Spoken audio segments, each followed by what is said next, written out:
Hai, Assalamualaikum warahmatullahi wabarakatuh. Kami dari kelompok 1, penilaian status gizi kelas B akan menjelaskan mengenai kekurangan energi dan protein dan defisiensi vitamin A, juga defisiensi vitamin B. Berikut merupakan nama anggota dari kelompok 1. Baik, selanjutnya adalah definisi dari kekurangan energi protein. Menurut Departemen Kesehatan RI tahun 1999, kekurangan energi protein atau KEP ini didefinisikan sebagai kondisi yang disebabkan rendahnya asupan energi dan protein yang dikonsumsi dalam makanan sehari-hari atau disebabkan oleh adanya gangguan infeksi tertentu, sehingga angka kecukupan gizi tidak terpenuhi. Terdapat 3 jenis KEP pada anak, yaitu kwashiorkor, marasmus, dan marasmus-kwashiorkor. Faktor penyebab dari kekurangan energi protein ini dapat dikategorikan menjadi penyebab langsung dan penyebab tidak langsung.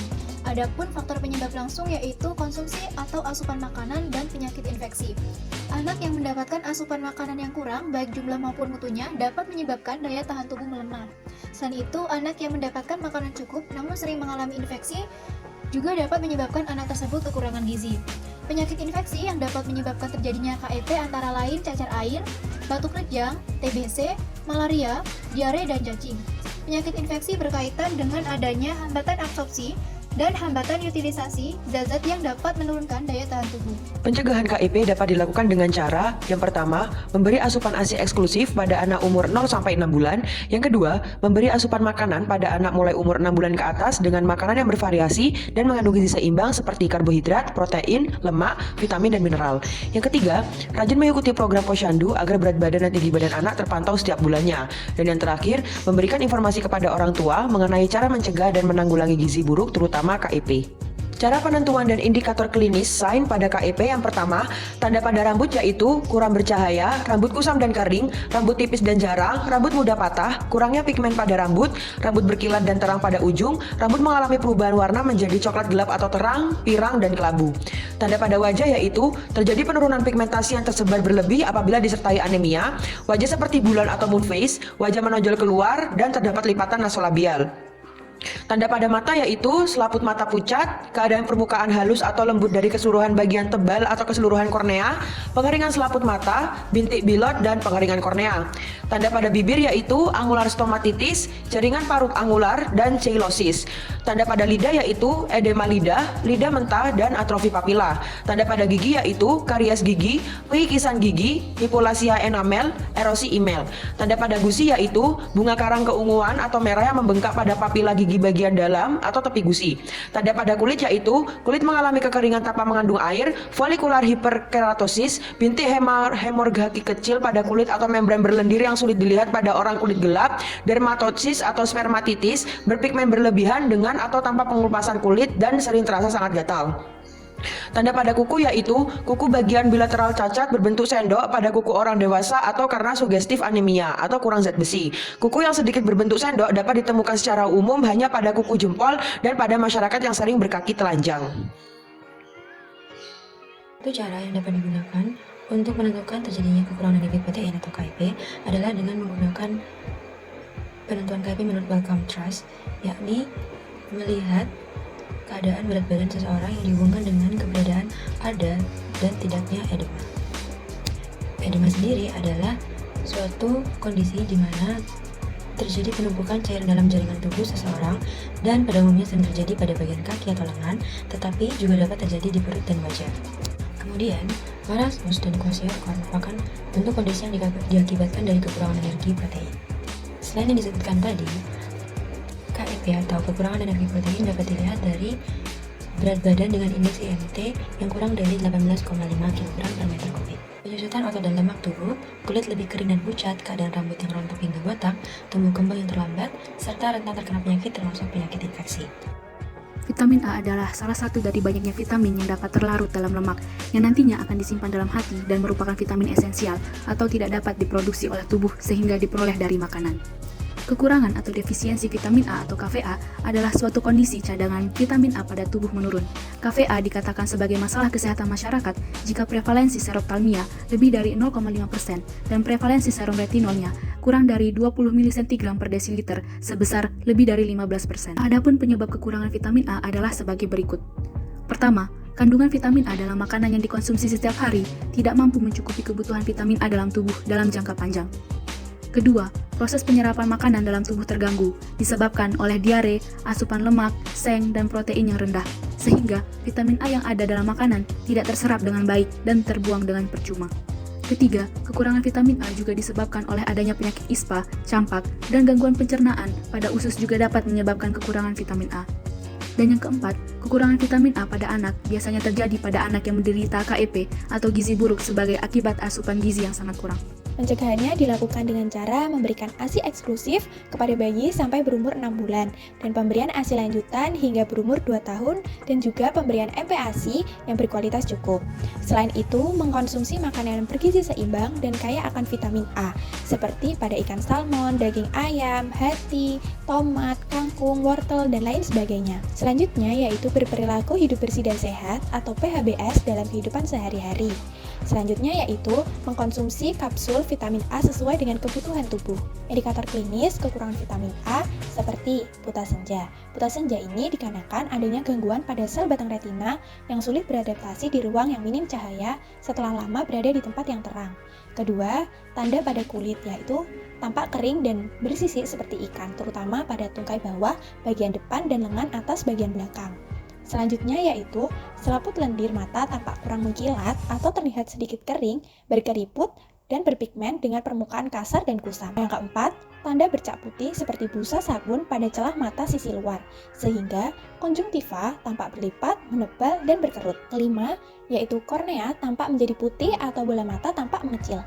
Keenam, tanda pada rambut yaitu rambut menjadi kering. Seroftalmia merupakan tanda klinis individu mengalami defisiensi vitamin A.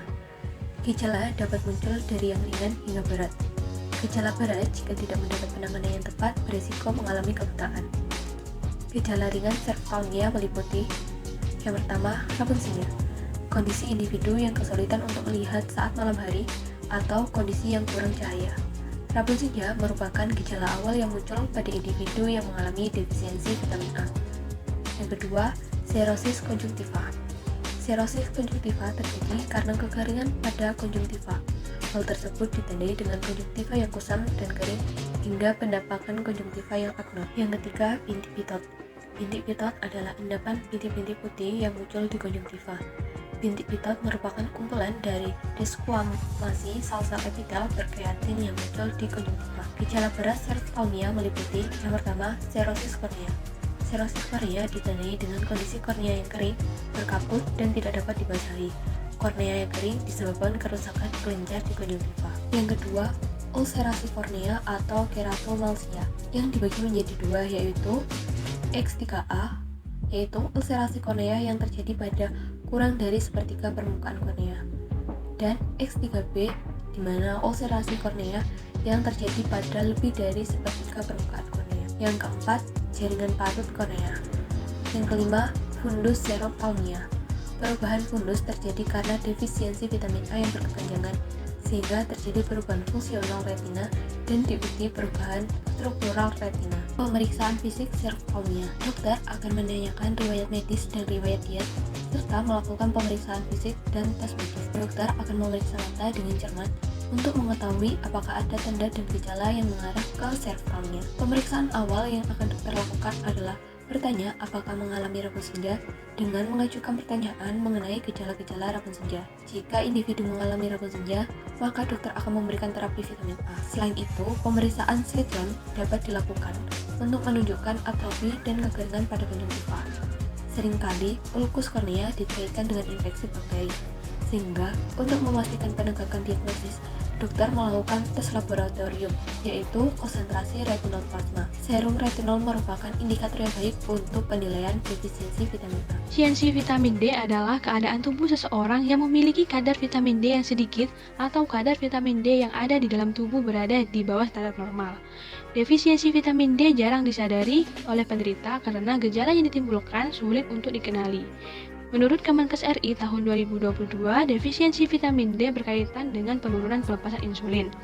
Asupan vitamin D antara seseorang dengan orang yang lain tentunya berbeda-beda. Bayi memerlukan asupan vitamin D sebanyak 100 mikrogram atau 400 international unit setiap harinya. Sedangkan kebutuhan vitamin D pada anak-anak dan orang dewasa adalah 15 mikrogram atau 600 international unit per hari. Sedangkan untuk lansia sekitar 200 mikrogram atau setara dengan 800 international unit per harinya. Defisiensi vitamin D dapat terjadi akibat pengonsumsian makanan sumber vitamin D yang kurang dan jarang terpapar oleh sinar matahari. Makanan yang banyak mengandung vitamin D adalah berbagai jenis ikan laut, minyak ikan, susu, kuning telur, hati, jamur, dan ikan tuna. Sinar matahari sangat berperan penting dalam pembentukan vitamin D yang diperlukan untuk pembentukan tulang baru. Pengaktifan vitamin D menggunakan sinar matahari dapat dilakukan dengan menjemur diri sejak matahari terbit sampai jam 9 pagi, kemudian dilanjutkan pada sore hari jam 3 sore sampai terbenamnya matahari. Kegiatan ini dapat berlangsung selama 10 hingga 15 menit sebanyak 3 kali dalam seminggu. Oleh karena itu, bagi negara yang kurang mendapatkan sinar matahari, diperlukan pengonsumsian suplemen vitamin D yang cukup. Selain itu, defisiensi vitamin D dapat disebabkan oleh warna kulit yang lebih gelap, terkena penyakit atau kondisi medis tertentu, obesitas, dan efek samping obat-obatan. Penyakit yang dapat menyebabkan defisiensi ini adalah hiperparatiroidisme, osteoporosis, tuberkulosis, kanker, kerusakan hati dan ginjal, serta gangguan pencernaan. Pencegahan defisiensi vitamin D dapat dilakukan dengan beberapa cara berikut. 1. Berjemur di bawah sinar matahari pagi setiap 2-3 kali seminggu. 2. Dapatkan sumber vitamin D dari makanan, misalnya ikan salmon, sarden, telur, dan sereal, serta melakukan sarapan dengan produk susu dan menghindari makanan atau minuman yang berpengaruh negatif, misalnya minuman bersoda dan asap rokok. Lalu yang ketiga, menurunkan berat badan jika obesitas. Yang keempat, hindari penggunaan tabir surya berlebihan. Nomor 5, konsumsi suplemen vitamin D dan sumber lain yang lebih alami. 6, lakukan pemeriksaan kesehatan mengenai masalah kekurangan vitamin D. Dan yang terakhir, dosis kortikosteroid minimal yang masih efektif. Selanjutnya, cara penentuan dan indikator klinis dari defisiensi vitamin D dapat diketahui dengan 1. Tubuh mudah lelah, lalu mudah terserang penyakit, luka lebih lama sembuh, nyeri tulang dan otot, lalu ditemukan riketsia atau terkena riketsia pada tubuh. Simptoms pada defisiensi vitamin D. Berikut adalah gejala yang terjadi akibat defisiensi vitamin D. Yang pertama, nyeri otot. Kekurangan vitamin D berpotensi menyebabkan nyeri otot. Ini terjadi karena otot memerlukan tulang untuk dapat bekerja. Apabila tulang melemah akibat kekurangan vitamin D, tulang tidak dapat mendukung otot dengan baik. Selanjutnya adalah rakitis. Rakitis adalah salah satu gejala defisiensi vitamin D yang berdampak pada tulang. Tulang pada penderita rakitis bersifat lunak, rapuh, dan mudah patah. Umumnya, penyakit ini terjadi pada anak-anak berusia 6 bulan sampai dengan 3 tahun, yang tulangnya masih dapat berkembang. Selain itu, keadaan ini dapat menyebabkan tulang kaki bengkok melebar sehingga membentuk huruf O atau yang disebut dengan genu varum, atau ketika tulang kaki mendekat sehingga membentuk huruf X yang disebut dengan genu valgum. Selanjutnya ada osteomalacia. Osteomalacia adalah kelainan pada tulang yang menyebabkan tulang menjadi lebih lunak dan mudah patah sekalipun tidak melakukan aktivitas berat. Berbeda dengan rakitis yang terjadi pada anak-anak yang struktur tulangnya masih dapat berkembang, osteomalacia terjadi pada orang dewasa yang tulangnya sudah tidak berkembang. Physical test defisiensi vitamin D. Untuk mengetahui kadar vitamin D, perlu dilakukan melalui tes 25-OHD yang dilakukan dengan memanfaatkan darah di dalam tubuh. Sedangkan secara fisik, tidak ada gejala khusus untuk defisiensi vitamin D. Namun, penderita defisiensi vitamin D akan mengalami beberapa gejala seperti mudah lelah, nyeri pada otot, penyembuhan luka lebih lama, serta sering sakit-sakitan karena vitamin D juga berperan untuk menjaga imun tubuh dengan cara menunjang fungsi sel darah putih. Berikut merupakan daftar pustaka yang kami gunakan sebagai referensi dalam menyelesaikan tugas ini. Kami ucapkan terima kasih atas perhatiannya. Mohon maaf jika ada kesalahan dan kekurangan. Terima kasih. Wassalamualaikum warahmatullahi wabarakatuh.